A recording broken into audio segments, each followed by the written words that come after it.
Hello, welcome back to New Meta Podcast. It's a new year, it's 2021, but it's the same podcast, same people with me as well, Marco and Adam. It's episode 122, talking about the meta, things to try, new neutral items, plenty more. Marco, how are you feeling? This new year is upon us. Are you feeling full of new ideas, fresh insight, new leaf, pure PMA 2021? I didn't realise it was our first recording of the new year. That's pretty pog. I'm definitely excited for the new year, filled with optimism, filled with green gaming. Yeah, given that we've ended this year with both, for the UK at least, more coronavirus lockdowns and stuff, and cancelled Christmas, and most importantly, loads and loads of red Dota 2 action, lots of losses. Things can only get better. We're only looking up. Adam, likewise, welcome to the pod. How's 2021 over across the pond for you? How are you feeling? I'm fine. The US is on a wild ride. Yeah. We're being recorded the day after an attempted coup and insurrection on the Capitol. So, I can't say. Well, I should say I'm surprised, but at the same time, it's like not that surprising. Yeah. Well, Dota 2 is the same. The map always stays the same in the Dota world. Well, that's not actually true, because we're hoping for some changes in January or very shortly, so maybe not. But I suppose we should start with how have games been. Marco, you just did the classic, I joined Discord while you're in the middle of a party game, and you private message me to cry about the game. So, how's it been for you? I mean, that game doesn't. I don't need to talk about that game. Let's talk about the wins. Let's talk about the wins. So honestly, Whirlwind Green Gaming back in the mix. I'm still on a 7 prediction streak, and I was on a 7 win streak. So bounced back strong from the depths of the Christmas gaming. A handful of MVPs in there. There was a Shadow Fiend mid. Said it before, I said it again. My Shadow Fiend mid is not that good, but I got MVP somehow, which was phenomenal. I mean, I was getting all chatted flamed for missing raises. Like, it was honestly so bad. Did you go magic build or did you go some right click? I prefer right click. I'm more comfortable with that, but I don't think it's the build, and so I go with the magic one because it is quite cool and fun. And I've been schooled by a Shadow Fiend not that long ago when they get level 25 and cooldown reduction and E-Blade Hex, and you're helpless.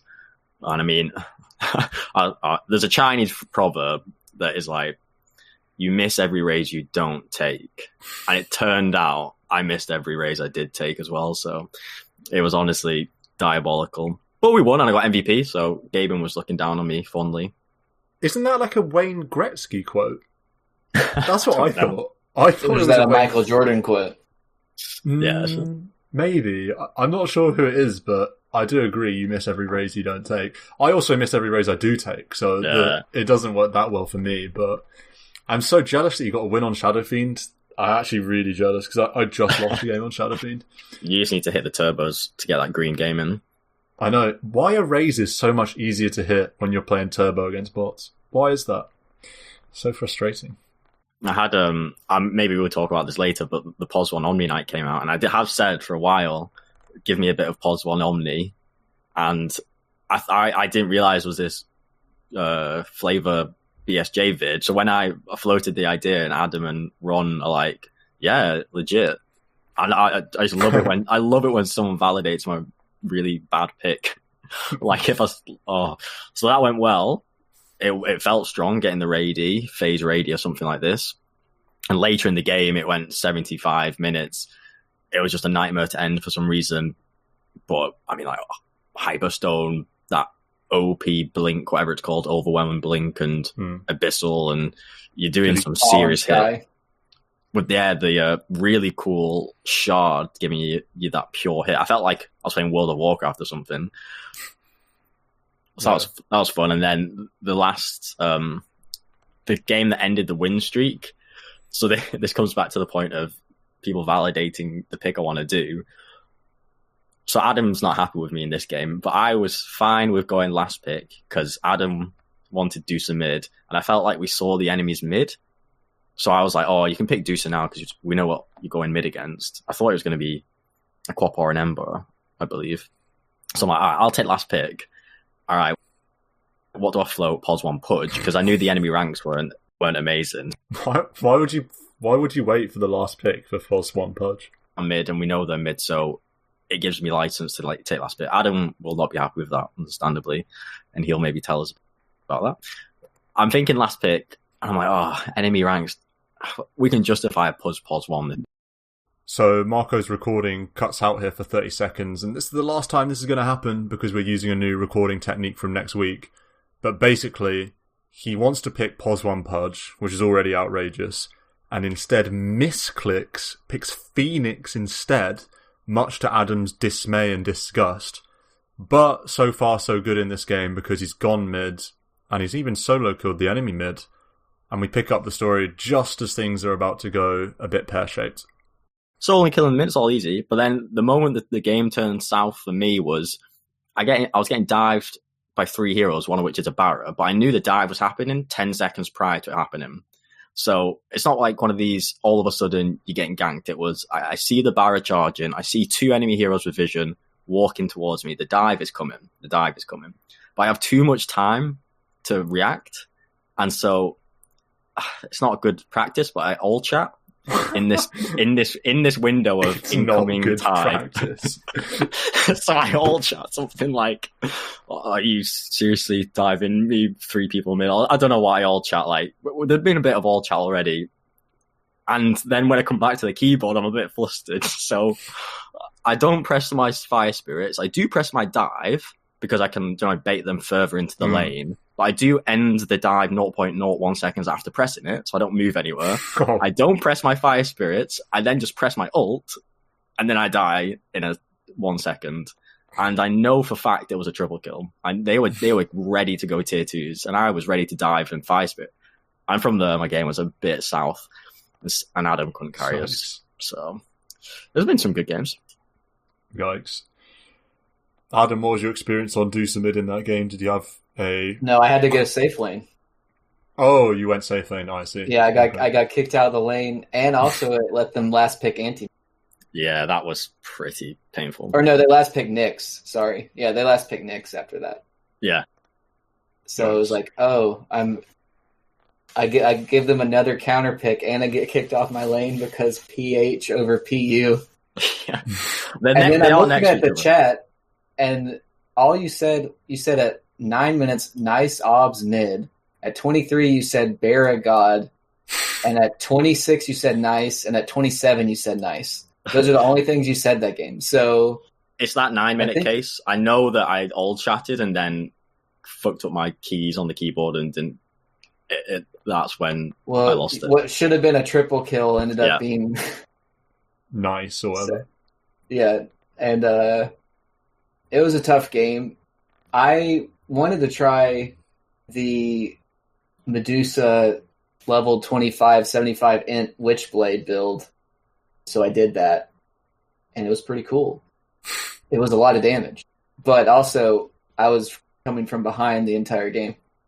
3 Spirit Breaker, very strong. It was Nyx, painful. Very strong.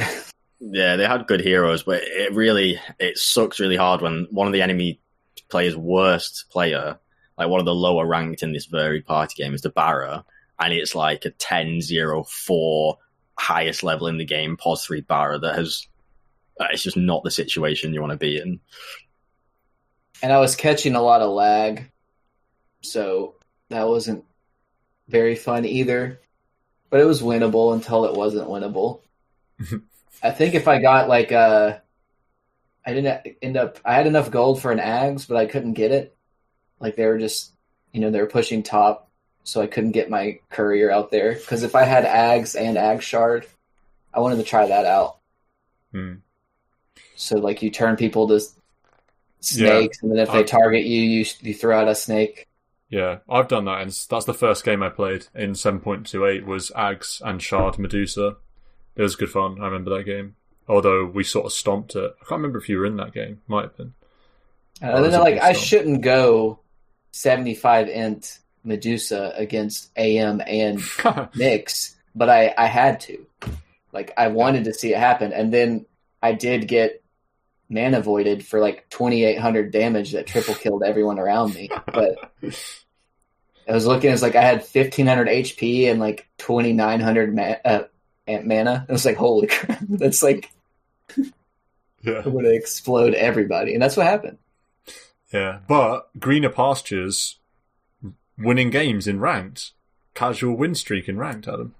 Yeah, a 3-0 streak so far. I think every other night I'm like, oh, it's 11 o'clock. I'll just play a solo ranked game for whatever reason. So 2 Hoodwink 4s and a Weaver 4.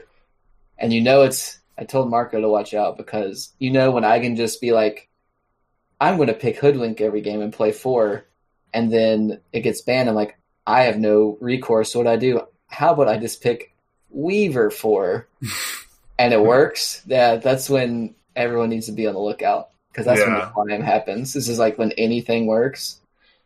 Yeah, feels so good. Man, actual Hoodwinked player, because the win rate's pretty poor. Most people are sort of... The hero doesn't get picked very much anymore, which is odd, because it was only a couple of weeks ago that it was in every game. Now you just don't see it, but you're liking it on the 4. You found the sweet spot, winning games, having impact.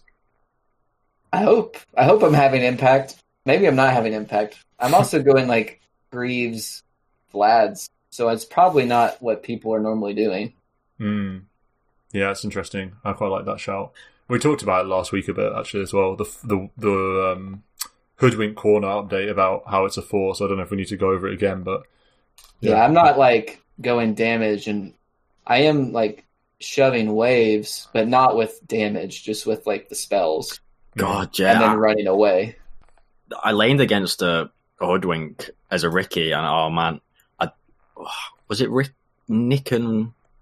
I think I was Nick and Dynamic, and honestly, I had the most dreadful time as a Ricky against this Hoodwink. The W, or I've not laned against a Hoodwink or something like this. Just getting W to a tree and half my health's gone. I can't believe how much damage it did. Oh, I was blown away. And the distance it throws you too. Yeah, it disorientates you. It's the nerfed version, and you're like, I'm getting moved really far. Really also, far. No vision as well makes it feel really weird. It makes you feel like you're stuck or something. It's odd. It's confusing.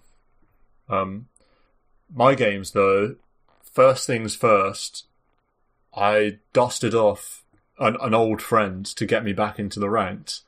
The Pit Lords, 2-0. So I won a party game with Pit Lords yesterday and then got out the Pit Lord again today. I will say that the game we played today was one of the most stressful games of Dota I played in so long. But we're looking at a 30k comeback today, so we're 30k gold down. And we're down 30k for a good 15 minutes in this game. First of all, for the first 30 minutes of this game, we literally cannot kill Puck, and we're using everything to kill this Puck. This is a Puck that when travels Witchblade, Blink, Windwalker, so I guess the Yules would have been early as well, maybe Yules, BOT, Blink, Windwalker.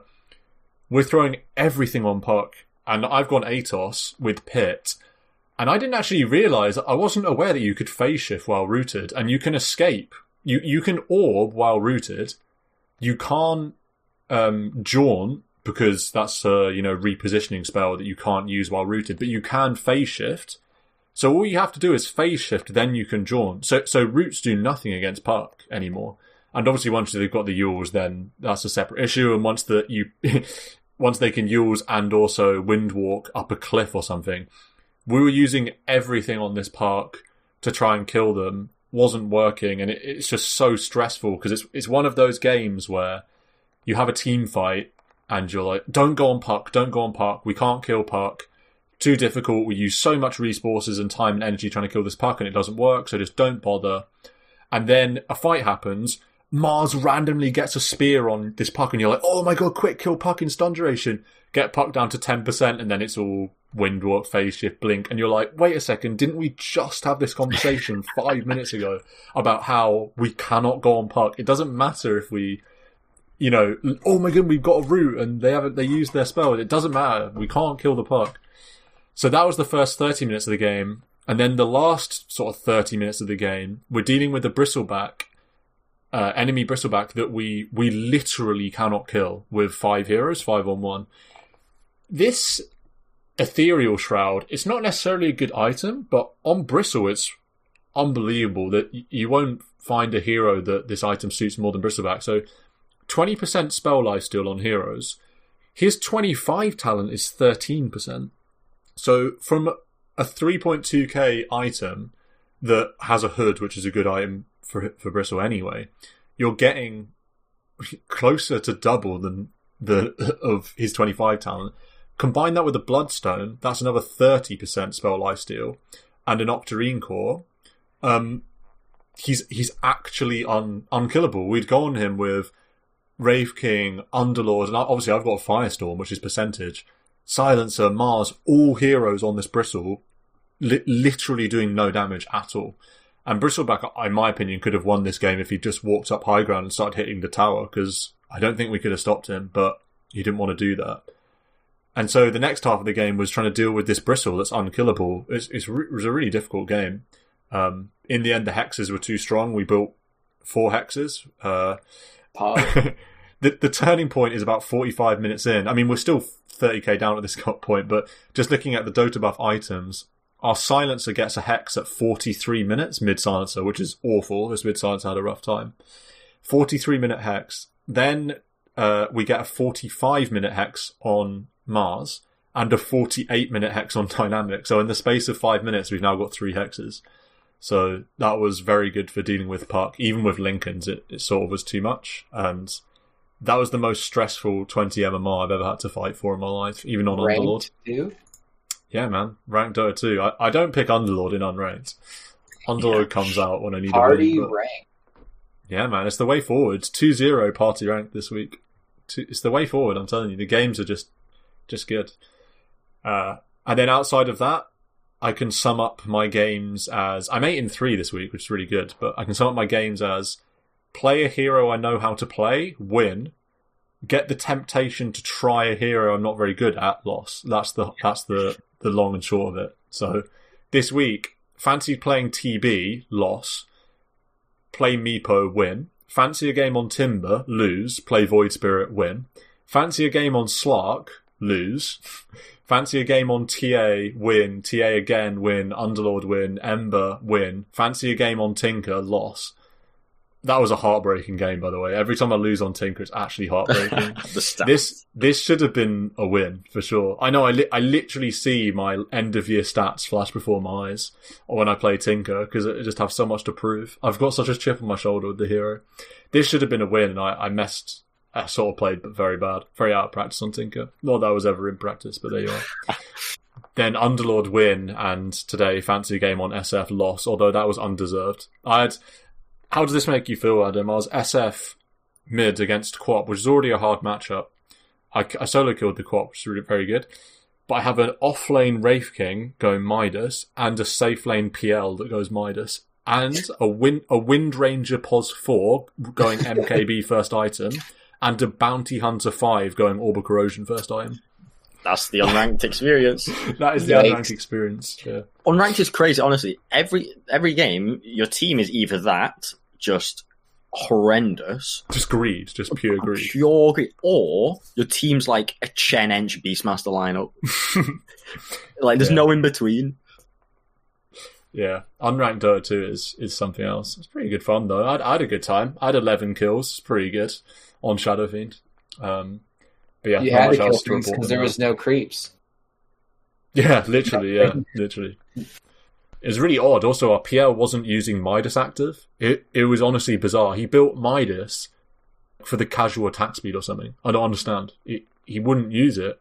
Everyone's pinging him and talking on mic like, oh man, you need to use your Midas. It's been on cooldown for ages. And just zero communication from PL. Doesn't use Midas. And I'm like, what is going on in this game? I just want to blink Yule someone, that's all I want. And it did happen, so it was good fun. Not much else to report than that from my games, though. Long live Pit Lord, long live my MMR. That's my saying.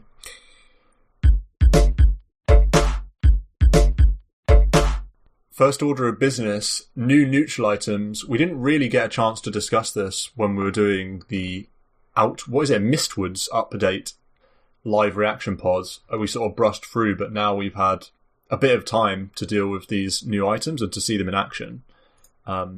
So perhaps time to gather our thoughts and what we think about them.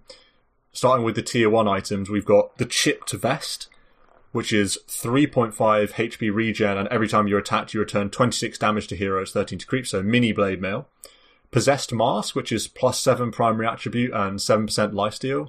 And Fairy's Trinket, which is 100 health, 5% spell damage, 5% mana cost. Which of these new items are you most impressed with or most opinionated about in your experiences? I don't know how much of a chance you've had to try these out.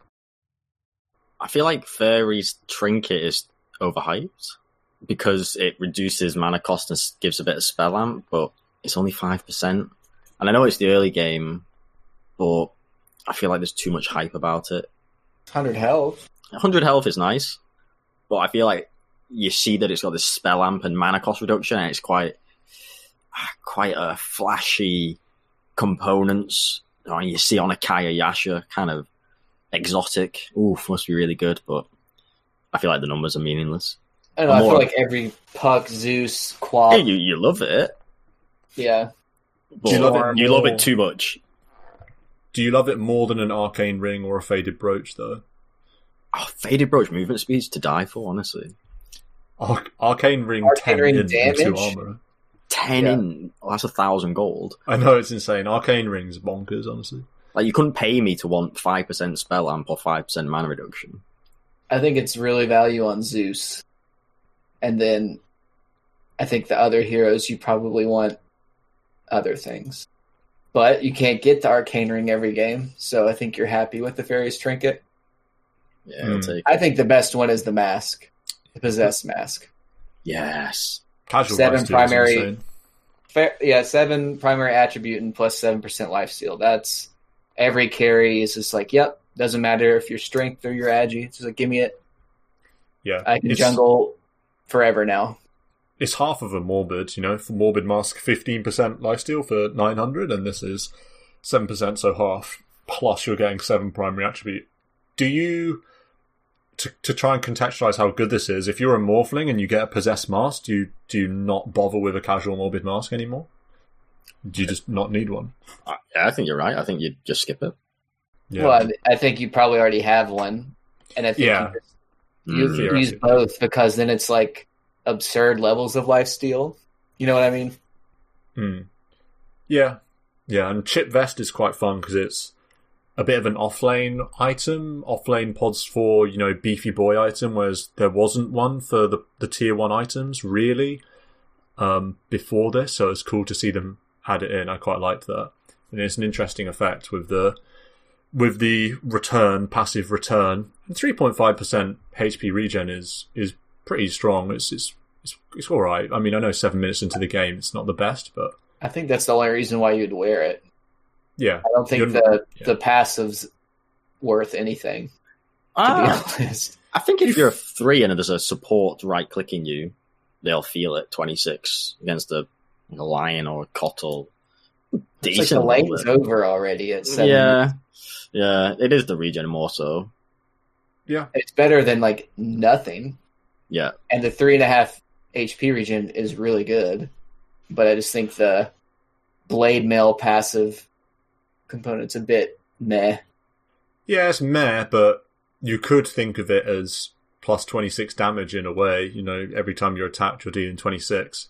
Something like Imps Claws giving you 24, and that's a tier 2. I think it's the worst tier 1 item. Oh, really? Out of all of them? Yeah. Looking at them.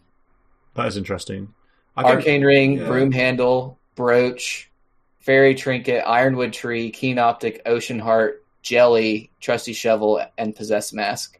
I think the ones that are on the level of Chip Vest are probably the I mean, I think Ocean Heart's actually pretty good, but it's probably Ocean Heart and then Trinket. Yeah. Do we rate the shovel still? I think the shovel's the best one. Really? Just because of the bounty? I mean, I carry the shovel for, like, as a support, I carry the shovel usually past into, like, tier 3 territory. Yeah, I can get behind that. Or I always, like, flip it in and out, like, when you respawn, at least, and dig before you TP out or walk to lane. Or you just, like, shove it in your backpack. Yeah. It's so value. It's like, the salves are insane. And the bounties are nice. The expected GPM of that item, if you assume all the drops are equal likelihood, must be pretty good. Like, they're not all equal likelihood. They changed. Are they that. not? No. Bounty runes are less likely than the other ones now. Okay. The salve's 110, Yeah. and a TP is how much 90. is that 90. Yeah. But you get 3, don't you? Or is that old news? Do you not get 3 anymore with the TP? You used to get more than You get one. Oh, you get 1, okay. Did you ever get more than one? You used to get more than 1, yeah. You used to get 2 or 3 when the item first came out. But Dang. TPs used to be 50 gold, so... Oh, yeah. Okay. If you calculate the expected gold gain, I'm sure it's going to be, and the bounty rune, that's to everyone on your team, it's going to be a really good, effective GPM. Yeah. See our dedicated podcast series on tier 1 neutral items. It only took us 5 episodes to get through every neutral item, so go and see that if you want the in-depth look, because we've got a few things to talk about this week. Not least of which, tier 2 items. We've got Bullwhip. Everyone loves to... On his stream said it was the best neutral item in the game. Seriously, because of 16 movement speed on a It's 12 second cooldown. 3 health and 3 mana regen, too. Yeah, 3 mana regen's really nice. So yeah, I'm just a messenger. It's 100% uptime on the whip. Or no, sorry, it's 12 cooldown for 5 last seconds. 5 seconds. It is noticeable, for sure. It's like a super phase boots almost when you use Offensive and defensive. Or you can use it on enemies to slow. That's interesting. That's interesting. I haven't seen that yet. That's like a super oov. Yeah. So Orb of Corrosion slows movement by 13%, if they're melee, and this slows movement by 16%. So it's similar to Orb of Corrosion slow. I think the mana regen component is, I think, could be the main factor for why it's good. Like, if you were to rank the different components in value, I think 3 mana regen, it doesn't sound much, but It's more than an essence ring. Yeah. That's insane. And to pos 4, even pos 4, pos 3 heroes, which are add to your strength, having 3 mana regen as a neutral item for free, not many items can do that, and it's so value. It's hard to realize how much value you can get out of it. So almost triple the Aquila as well. Aquila Aura. Mana regen. Yes. So it's actually the most mana regen item in tier 2 from a whip, as opposed to a ring. Very, I don't know about the lore, but yeah, that's the first time I'm actually looking at those numbers. Yeah, that's insane. If you look at a Yule's, just quick, 3.5 mana regen and 20 movement speed from a Yule's. And if you think about being a Mars and you're like, wow, I'm dying for mana, but a Yule's fixes it, this neutral item's giving you nearly the same mana regen, and then like movement speed sporadically, minus in.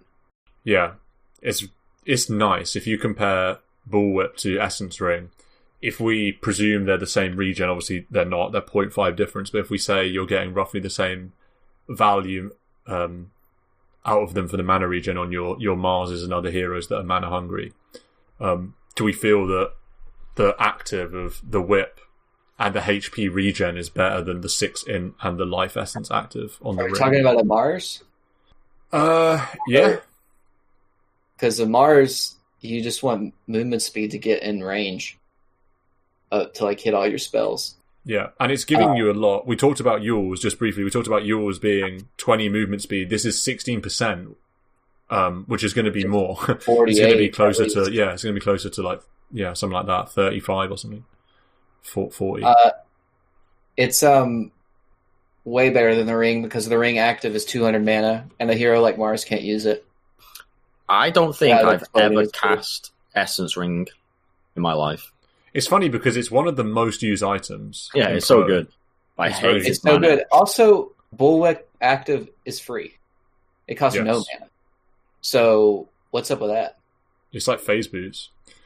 It's like mega phase boots. I've been playing Underlords where I love Essence Ring because I feel like Underlords may be one of the few where it's fine because you have less mana problems, especially if you're going if you're going Arcanes and Greaves and stuff. So you just like having it, and you don't need to be that fast. You can't tell me that Bulwark active is not worth like 15 to 20 mana. Easy, Like, yeah. for the ability. Like, why is that free? They just want you to spam around on a getting So whipped all around, spammable. like the Grand National or something. Just Any flying strength around the hero map. can use it. Yeah. It's actually pretty broken for a strength hero because they're usually balanced by not being fast. And they have Yeah. this free thing that makes them really fast. And they have extra regen tacked onto it.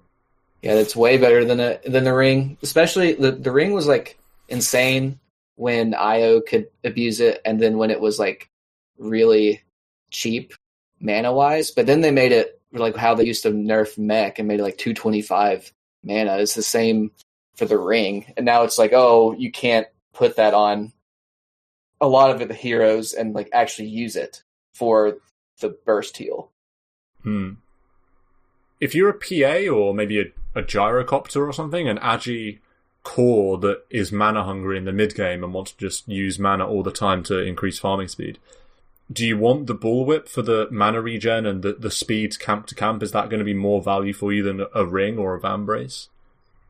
If you got a Battle Fury, you don't need the mana regen. That's true, I suppose. Yeah, But The it, speed camp to camp is big. But Yeah, and it's so, Vambrace like, does give you a lot. yeah. you're usually going to get something like the Grove Bow or the Pupil's Gift or the Ring of Aquila, though, or this Quicksilver Amulet. I feel like that's more the carry item than Yeah. the whip. It makes me think of... I remember watching a crit stream when the Clinks 4 was the meta, and he said... Or him, I mean, he'd play it mid as well. He said he would make sure that whatever neutral item there was that gave him mana, he would use it, even if it was a tier 1, like the Arcane Ring. He'd rather have that for the mana, instant mana replenish, than some tier 3 item, because the mana, his hunger for mana on the Clinks, who doesn't naturally get it, was just too strong. And so an item like this Bullwhip, it fits the same bill of, you've got so many agi strength heroes that do just fall down because they need the mana, and they've got to deviate somehow to get it. And if you can deviate via a neutral item, it's free, easy, quick, dream. Talking about this Quicksilver Amulet then, 5% movement speed, 10 plus 10 attack speed, 30% attack animation speed, and 30% attack projectile speed, and a passive that grants you 5% movement speed and 15 attack speed anytime one of your abilities are on cooldown. How do you feel about this one? Attack, animation speed, attack projectile speed. I'm not even sure what that means.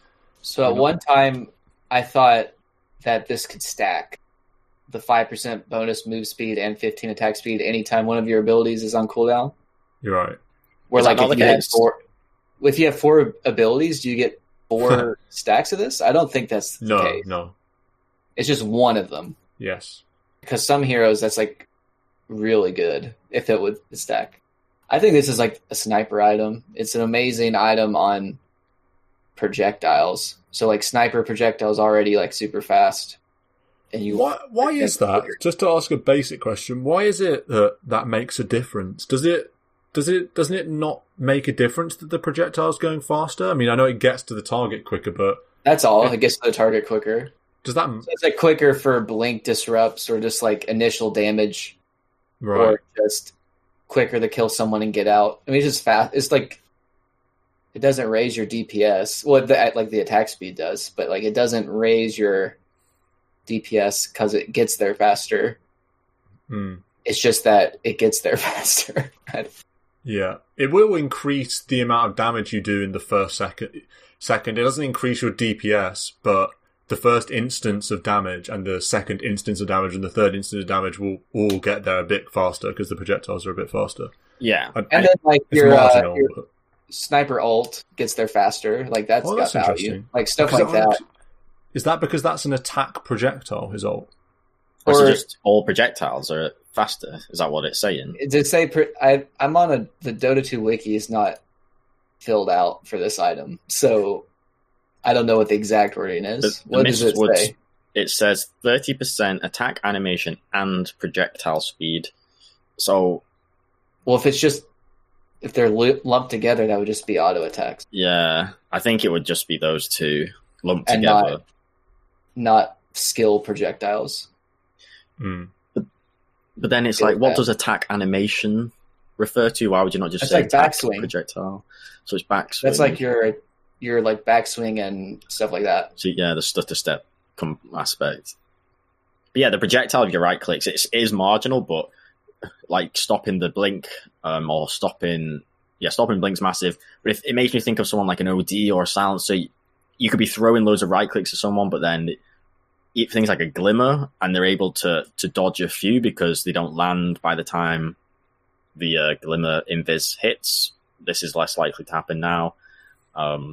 That's one that I always think of, fading into invisibility. Or like if you go sniper knockback, it gets there faster, so it knocks them back to where they can't get to you. Yeah. I know. I think it's the sniper item. It's an interesting one. It's definitely an interesting one. It's a unique one, which is quite interesting. Just in the interest of time, let's look at some of these tier 3s, because we've got a few of them. We've got 4 new ones. Elven Tunic, the t-shirt, the Cloak of Flames, the hoodie, the ceremonial robe, the robe, I guess. I don't know what to offer. The jumper. The jumper, of course, yeah. And the hat, the psychic headband. So a lot of clothing for our Dota heroes here. First of all, I'll say that the Elven Tunic I really like. Attack speed, evasion, movement speed. If it wasn't for the plethora of sort of carry items that you already get out of this tier with Paladin Sword, Orb of Destruction, Titan Sliver, and obviously Mindbreaker as well, it would be considered much higher, but I feel like there's a lot of items that can come out on this tier that are very good as well. Yeah. I really like 26 attack speed, movement speed, and evasion. For the right hero at the right time, it can be really, really strong, the Tunic. I like heroes that don't get evasion talents or build evasion. It's like a Wraith King item. It's just one of the carry items. Sometimes it is the best item that you get for one of your carries, and other times it's like, oh, we have a Paladin Sword, or Orb of Destruction, or something. Yeah, something else that's better suited. But sometimes it is the best. The Talisman of Evasion is 1.4k gold for 15% evasion. Also, value. And it's got half of a Hyperstone stapled on it, and half of a Phase Boot active stapled on it. It's very good. Yeah, it's strong. For a t-shirt. Cloak of Flames, 5 armor, 10% magic resistance, and burns enemy units for 45 damage per second. And yeah, it's the mini radius. Is it only 10% magic resist, or is it 20? It's 10% magic resistance. Dota 2 wiki's wrong. So it's not. Has there been a mini patch? No, it wouldn't have got changed in 7.2a. I don't believe. I do have 7.2a here. Maybe it's just a typo. Yeah, I think 7.2. Yeah, 7.2a was just hero changes. So. It's a buckler hood with half of a radiance on it. What is the radiance DPS? 65, isn't it? So 2/3 of a radiance. Oh no, it's 60. It's just 60. But the radius, the radius is 700 on Radi, and the radius is 400 on this, so it's not as long. I don't think this one's that good. Weaver. I put it on a Weaver and it was good because you're up close. Like you can go in, gives you armor, gives you magic resist. This is my 4th Weaver item, but like I've seen Embers put it on them. I think it's better on I thought it more of like a tanky item / a little bit of a farm item on a support, not like this is the tier 3 item that your core really wants type of a thing. You're definitely not going to want to put it on your core because there's just so many better options in this tier. But in terms of the gold value, I mean, you're getting a chainmail and 2/3 of a cloak, and you're getting a kind of underwhelming radiance that doesn't have a mischance. It's just 45 damage per second. I will say every hero so far that has built a radiance or has burn damage has put them on this item on them. Like if I'm against a radiance Wraith King, they always put this on them. Or like an Ember Spirit's like, yeah, I want to wear this. When it's probably not good. But it's just like, I'm already burning things. I want to burn them even more. It's like, no, I don't think that's what you want to do. I think we're bashing it too hard. I think if you're a 3, there aren't that many tier 3 items that the pos 3 is like, oh yes, I'm so happy to see that. Because say the Titan Sliver, which gives you that tankiness, the status resistance, you love it on the pos 1 quite often. Mindbreaker, Orb of Destruction, the 3 often isn't really needing that DPS or armor reduction. I feel like they would be very happy. If I was playing a 3, I'd be very happy to get this. The tankiness. Yeah, I like it from a tankiness perspective. I think it's from the radiance perspective is a little bit underwhelming because of the radius. But I think the armor and magic resist is like good. Yeah. Just to take us back for a moment to how have games been, because I forgot to mention a game that I played where I built an item, and talking about magic resistance has reminded me. So I built Mage Slayer for the first time, 20% magic resist, 20 agi, 20 damage, and it places a debuff on enemies that causes them to do 35% less spell damage for 4 seconds. And I built it as Ember Spirit mid against a Zeus, and it felt so good. It was the perfect Mage Slayer game. I don't know if you guys have used it yet, because it applies a weird debuff above them. Is that the purple thing that goes above your head? Yeah. Okay. It's very odd. But on Ember, it's really cool, because you sleight of fist, you apply it to everyone. Wow, so that's cool. You just need to nick Zeus, and he does 35% less damage, which is a lot. And it gives you 20% magic resist, which in loads of games is really good. For a hero like Ember, it's obviously very good, because you are going to be building BKB, but you don't really want to. In this game, I didn't even build BKB. I was against a Zeus, because I just had a lot of magic resist. I had the Cloak of Flames in it as well, so I had stacking, magic resist stuff. And then 20 agi is obviously very good, and 20 damage is very good, so it feels like a pretty sick Ember Spirit item on the Mage Slayer. I don't know in all games, but in games where you're taking a lot of magic damage, could be worth looking into. 3.4k is quite a lot, 3.4k, but in this game it was really sick. Hood plus Blade of Alacrity, Claymore recipe. Yeah. It is, 40 damage, 20 attack speed if you're an agi hero building it. That is a lot. That's a lot of damage and nice little bit of attack speed. And then I think magic resistance is undervalued in the Dota population. Yes. I think I feel like I can remember playing games where the enemy team has smartly built magic resistance, be it a cloak or hoods, and we've had a team which is heavily magic damage and just felt utterly useless. And I feel like this item is very strong in a lot of games where the magic damage is high. And it's funny because it's like pos 1 pros are tapping on Ice Frog's door or something saying, I'm a carry, but I really don't want to build BKB. Can you sort me something out? Yeah. Because now you're going to get this in those games where there's lots of magic damage. Yeah. I think about how much Pipe's been nerfed as well. Yeah, true. It's so expensive. The Mage Slayer, 3.4. No, like with Pipe being so expensive, right. That means like nobody's buying Hood, because it didn't build into anything else for the most part. Like except if you're a bristleback or like casual Hood. It's like not a lot of Embers ever went casual Hood, but this item in tandem with Flame Guard, Magic Absorb is kind of ridiculous for the amount of value it gives you. And I honestly didn't even know what that debuff did. I just knew that in some games I had a purple thing above my head. I didn't know what it did. it's really value on Ember because you sleight of fist in a team fight and pretty much the whole enemy team is doing 35% less spell damage. That's very significant. Yeah, not very many people can apply an AoE on hit effect like that. Yeah, definitely. Like you said about pipe being expensive, first of all, it means you're seeing it less, so magic resistance is rarer, and therefore getting it from an item's more value because you're not going to be having it from an aura. And also, think about why pipe got nerfed so much. It's because this aura, and I mean to an extent the barrier, but largely this aura that gave magic resist was so insanely strong that it was almost must build in every pro game. So, like, I think it's justified to say that magic resist isn't valued as highly as it should be in the Dota population. Can I give some trivia quiz? I love trivia. Alright, so the first question is, what is the magic resistance aura bonus from pipe? I know that because I was just looking at it. Magic resistance aura bonus? You mean like spell shield? Like the amount of...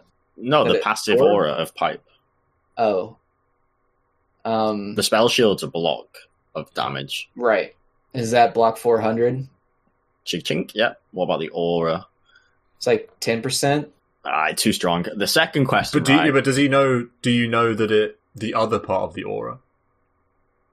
You could educational guess it. Yeah, you could. What do you mean, like HP aura? Well, yeah, it's yeah. Or what else does it give in an aura? It gives 10% magic resist. It gives something else. I was going to say an HP regen aura. Yeah, you're right. Do you know the figure though for the jackpot? The figure? Let's say 3. Ooh, 2. Yeah. I can give you a redemption question. Stan Yeah. might be disqualified. What is the full name of pipe? Oh, I knew this. Pipe of Insight. Ah, man, you nerds. That's not hard. I Pipe of Insights. I questioned myself before because I was searching it. I was like, wait a sec, what is this item called? I was thinking of, I got in my head Pipe of Defiance, but it's Hood of Defiance, isn't it? You can't ask 3 players who actually build that item what it. Mid carries, they don't build these aura items for the team. They just expect them. I'm like, what? Everyone keeps talking about BKB. What is this item? What does it stand for? What does it stand That's the for? trivia. Yeah. Orchid is the one that I know it's malevolence, but I sort of forget, and I'm like, Orchid Malevolence. I don't know the word. I just never use that word. Yeah, but what is the active of Orchid called? Oh God, that's a good one. I really don't know. I don't know. Check and make sure. It's something weird, I'm pretty sure it's Soul Rend, but I have to. Soul Burn. Yes. Interesting, Soul Burn. But the Bloodthorn active is Soul Rend. It's different. Interesting. Yeah. So it gets better. Burn there are is some Rend. Yeah, some of the actives on heroes and items are the real trivia is there. For, BKB active being Avatar, that's like a classic, but a lot of a lot of spell actives and stuff like that are very odd, and you just don't hear them. Do you remember the Smoke of Deceit Gate? No? What was the Smoke of Deceit Gate? When we were talking about the active, or what the name of the active was or something, or... Is it like Conceal or something? Or maybe we were talking about Ninja Gear. We're talking about something to do with smoke, or if it's an item or spell or something. Does this not ring bells because I'm struggling? No. Tell you what will bring us all back many of them to the present is talking about Ceremonial Robe, which gives 350 mana and in a passive aura of a Ceremonial Aura. Have that in your minds for the next new meta pub quiz.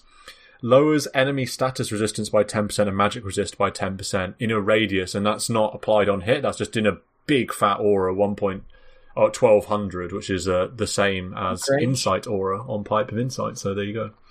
It's the anti-hood. Yeah, it really is. How good is the aura?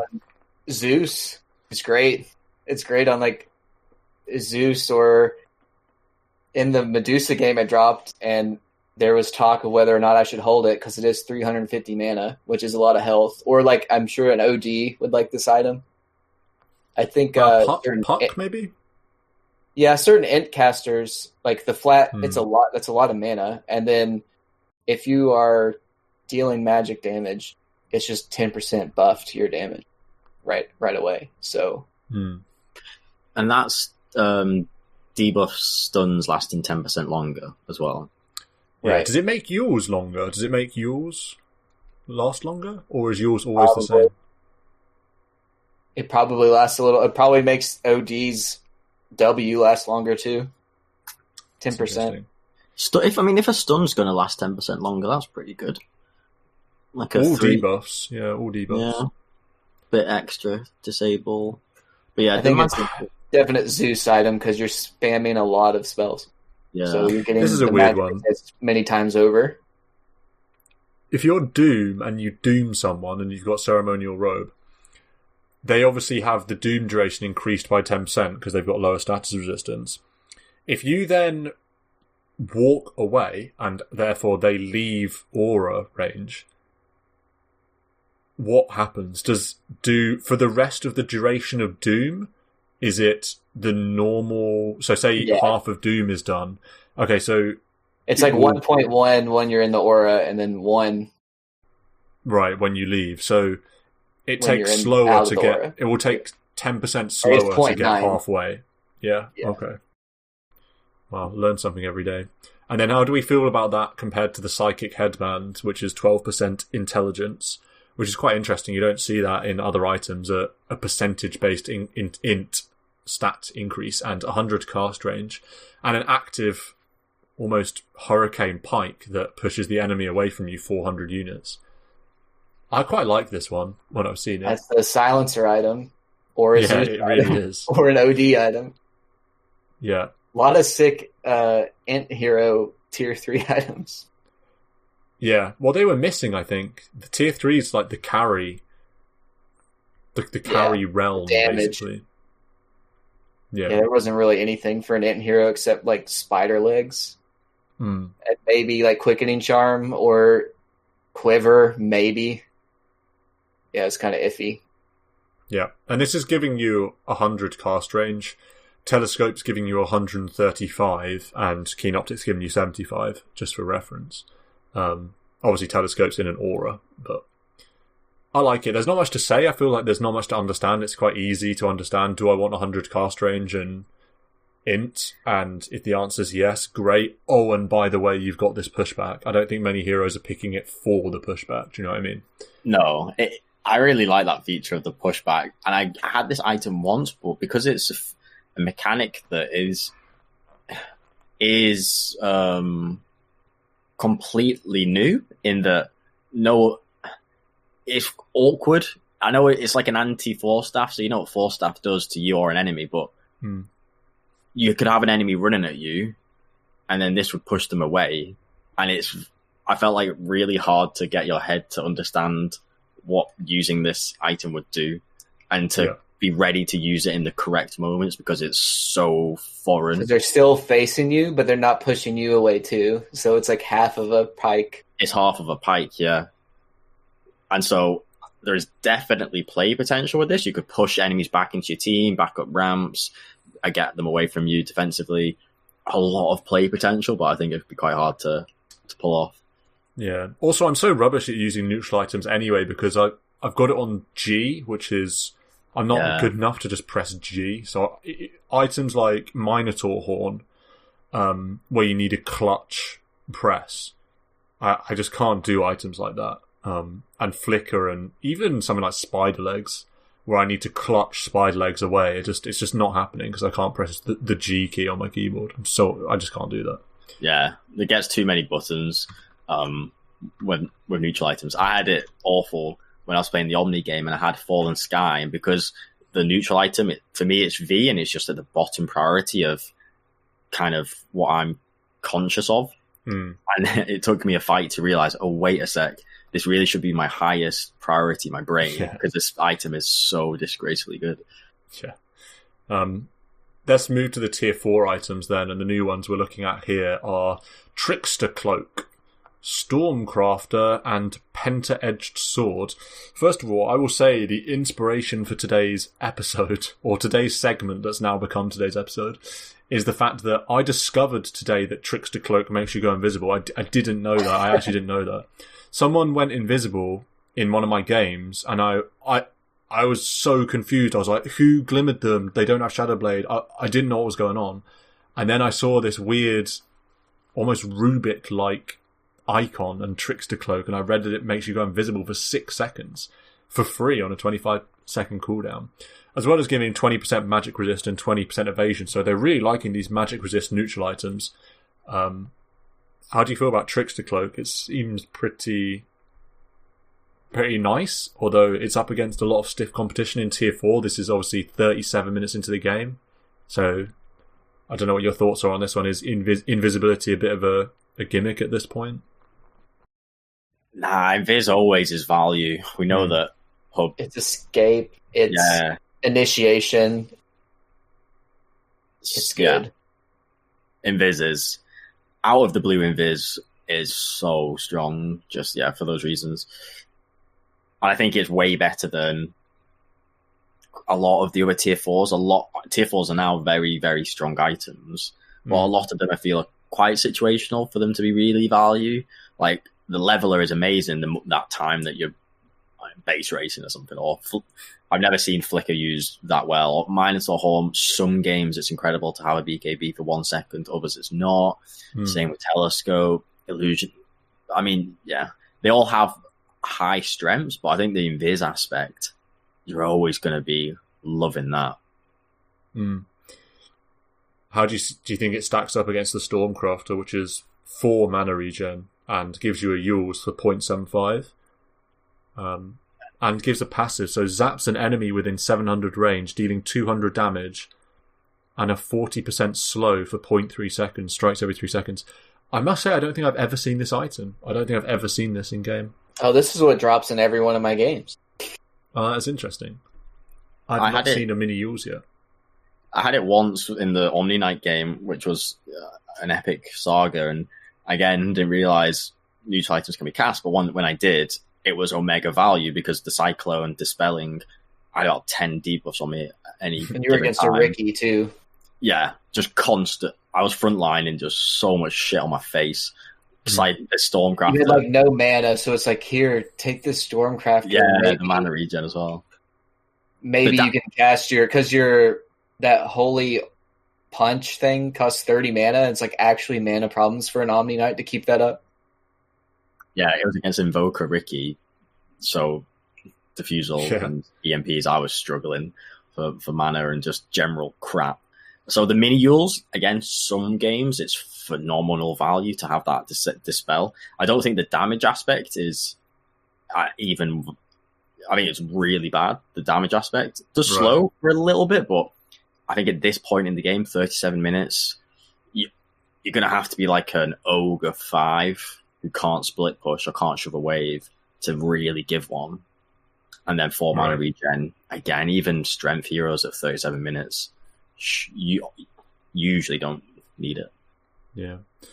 4 mana, but that's, I don't know. If it's like, if you're on somebody and chasing them, maybe the 200 damage adds up every 3 seconds. But there's so much stuff around for it to hit that it doesn't hit heroes.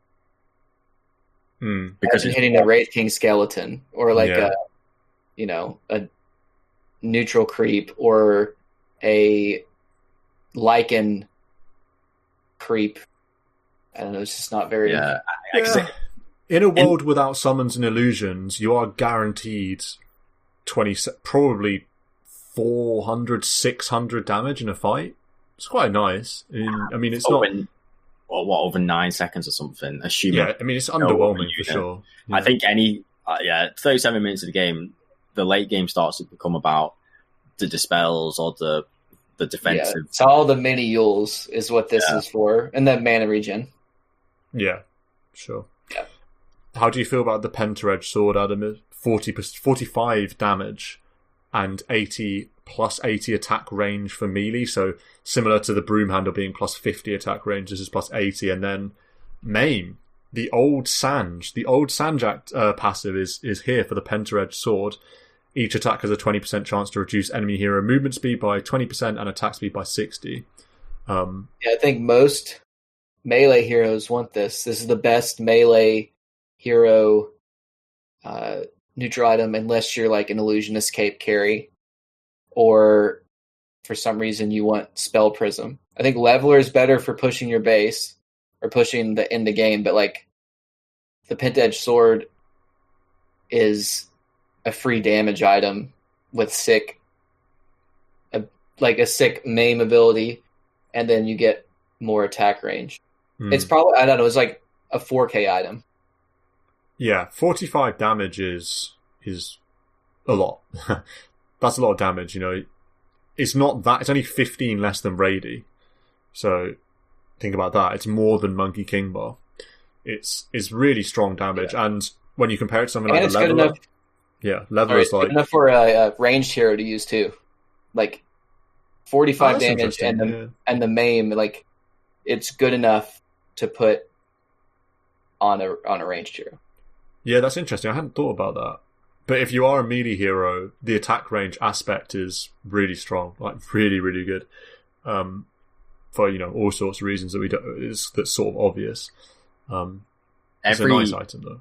Every few games I ask myself, does Sanj maim targets and slow them anymore? And the answer is always no. So it's good to be reminded that this is where the maim debuff now exists. Yeah. There are some games where I'm like, I'd love to have a bit of a maim, bit of a slow. I don't know, like really heavy pos ones, like a troll who's hitting someone loads. Sometimes you want to slow them and kill them. I think so. Yeah, I think for these hard pos ones, it's nice. A lot of pos ones or pos twos that I like, I would prefer a ninja gear for the smoke aspect, but that's more kind of 1.5 pos 2 heroes. I love the ninja gear active. Smoke a deceit on yourself is so sick. I actually love that. Because it's not like you invis, because if you were invis and you walked under Ob sentries, you're revealed, but smoke, you're never revealed. So they can't see you unless you're near them. It's unbelievable power. Let's go to the final ones, the tier 5 items. I don't know how many of these you've seen in game. We're only dealing with 2 new ones, the Giant's Ring and the Book of Shadows. Adam, you actually got to use the Giant's Ring, so I don't know if you want to lead the discussion on this one. How do you feel? Well, I'll just run... Yeah, go on. I'll just say what it does. 40% strength. Not 40%, sorry. 40 strength, 60 movement speed, plus 60% model size, and a passive that can walk over any terrain and deals 100% of your strength per second to units you're standing on top of. Quite a funny one. How did you think this was? We're in the land of the gods here, the ridiculously OP tier 5 items, so bear that in mind, I suppose. The game ended pretty soon after getting this, so I didn't get to test it as much as I'd like, but it seemed really good. And I got it on Hoodwink, so Hoodwink was like as normal size hero, but like really big size, chipmunk. Yeah. And I mean, it's like tiny grow kind of, because you gain movement speed and you get bigger. And 40 strength is 800 health, so that's really good. 60 movement speed is amazing. So like a lot of the time in Supreme late game, you don't need boots. You can free pathing is like a Nyx level 25 ability, or like you need to be a bat rider or something. So that is insane. And then you just have a damage thing on top of it. Yeah. Like I was a Hoodwink, and the only reason I had it was because we had sick tier 5s for other heroes. So, but if you like put this on a Centaur, that's probably like the best item in the world he could have because he has a ton of strength. I would imagine if you blinked on top of someone, you would just destroy them in a blink, stomp, stampede combo. Yeah, especially with doesn't the double edge like go off his strength as well? Yeah, it scales off strength. So it's like a lot of damage, and then free movement. I don't know. It's like I think it's a sick neutral item. Free movement is really insane, and 40 strength. That's like 4,500 gold worth of strength right there. Reaver plus Ogre Axe plus belt. It's insane. Marco, are you looking at the? It's a free spider leg. Like it's a permanent spider leg. Yeah. Yeah, I was going to say you can go up cliffs. Yeah.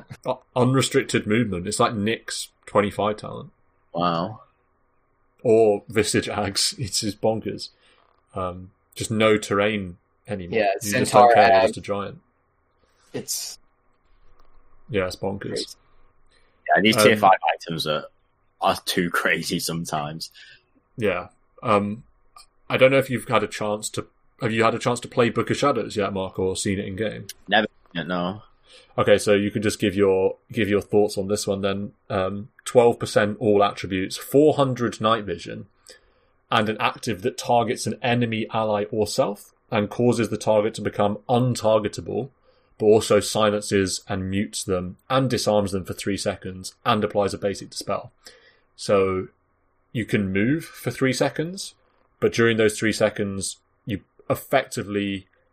Well, I suppose you can take damage, but you can't be targetable, and you're silenced and muted. So it's an interesting one. And then you sort of tack that active on, that save active on, I suppose. Or indeed, I guess it's a save and it could be a 3-second doom. I don't know whether you'd ever want to use it like that, but yeah, 400 night vision as well. Is a muted no items? Yes. Yeah. So it's like the save potential, save from right clicks, very strong. So a hero gets jumped by the enemy POS1, troll, whatever, you save them.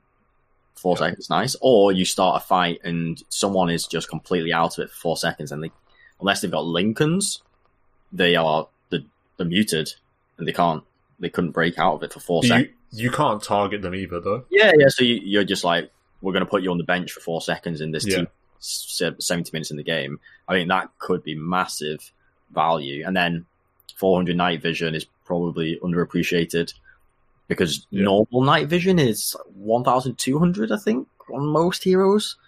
Day vision's like 1,800, I think these are the numbers. So to get third, better night vision, see people come in that bit faster, undervalued component probably. So I think, it could do work. All these tier 5 items have immense strength, obviously, and major value. But definitely you could have a game, the POS 4 or 5 picks this up and makes game-changing saves or initiations.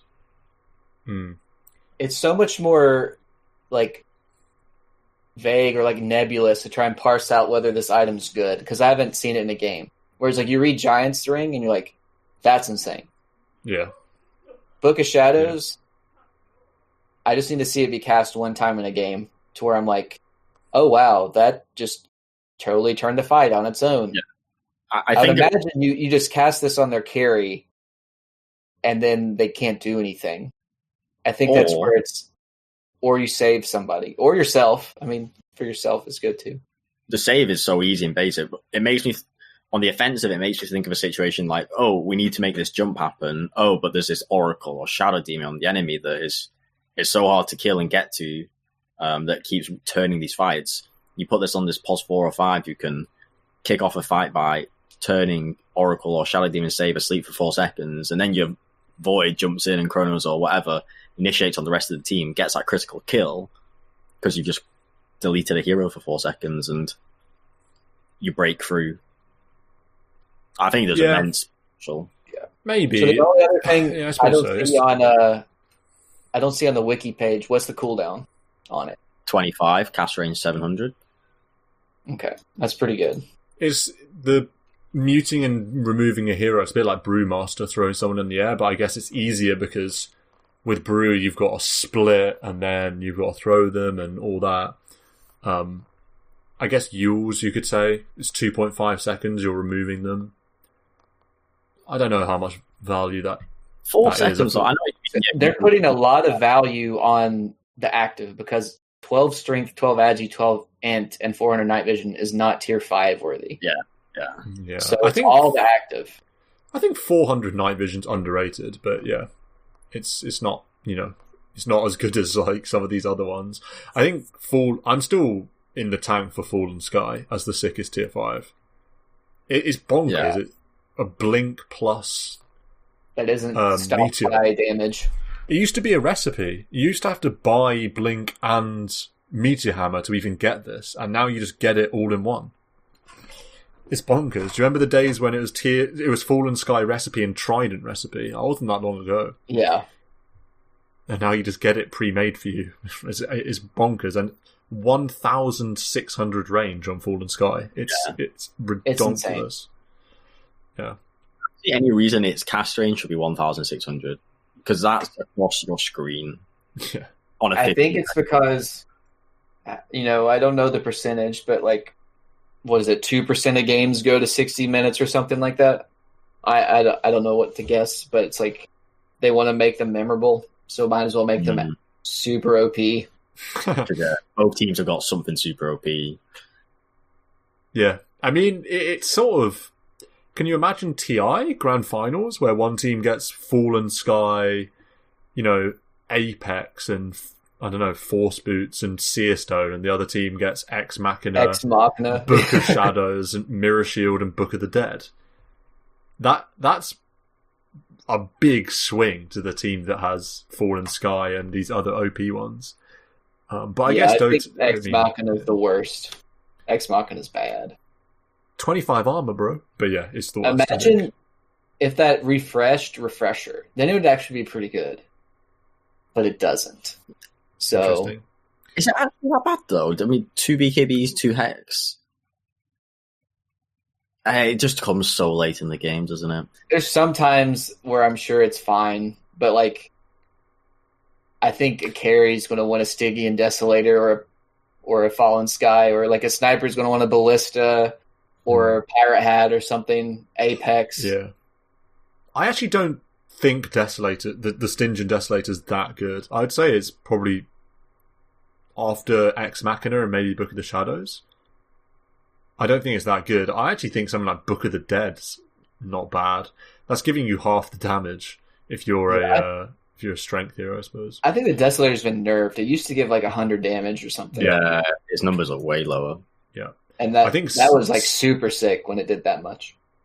Yeah, I think Seer Stone's very underrated because it gives you 350 cast range, which is bonkers. Gives you 350 vision bonus, so we were just talking about 400 night vision. This is giving you 350 in night and day. 10 mana regen, whatever at this point in the game, doesn't matter. But then it reveals a target area of the map for 5 seconds. It's like a scan from a command center in Dota. It's in StarCraft 2. It's like, imagine you're about to take a fight around Roche and you just scan and just see everything. I don't think enough people have played against a late game Zeus with the Seer Stone and the cast range talent. Because good luck ever catching him ever again. It's wild. Seer Stone, I think I like the Seer Stone. It gives you so much that you can't replicate. In classic new meta podcast style, we've managed to knock out an entire episode on what was meant to be a sort of segment that would take us to half an hour, and we'd spend the last 45 minutes talking about heroes. So the good news is that we get to talk about heroes next week, and we get another week of the patch basically, and these notes that we've written are we'll see how relevant they are after another week of gameplay and meta trends and YouTube content, etc. Do you guys have any final thoughts or things you want to say about neutral items, or indeed the patch or games or anything? Anything that's on your to-do list for the next week, heroes or whatnot? Just up to me to pick some more wacky mids and lose more. Some mids that I'm out of practice on. Have any of you tried gyro with the E-blade? Because I want to do that. No, I want to build E-blade more. Thanks, Tops. but Yeah. I can't think of anything I want to try. Usually I have to look at the hero screen, the pick screen with like 15 seconds left, and that's when the inspiration strikes. Yeah.